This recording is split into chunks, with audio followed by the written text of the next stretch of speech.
Hello everyone, welcome to my channel. పండగ వచ్చేసింది. పండగ వచ్చింది అంటే అందరికీ పిండి వంటలే గుర్తొస్తాయి. సో మేము ఈరోజు మా టైం అంతా పిండి వంటలతోటే స్పెండ్ చేసామన్నమాట. చాలా ఐటమ్స్ అయితే చేసాము, కానీ ఈ వీడియో తీయడానికి మాత్రమే టైం కుదిరింది.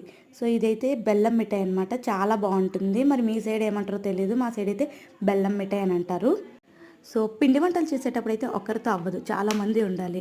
అందరూ కూర్చొని ఆ ముచ్చట్లు పెట్టుకుంటూ సరదాగా వంట చేస్తుంటే ఆ టైం చాలా బాగుంటుంది అనమాట. అది మంచి మెమరీగా కూడా ఉంటుంది. మరి మీకు ఎలా ఉంటుందో కమెంట్ చేయండి, ఓకేనా?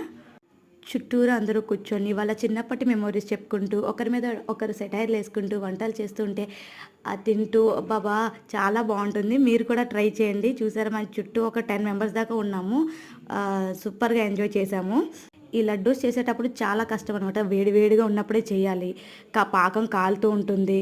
అండ్ ఇగో జంతికలు, బూందీ, సన్నపూస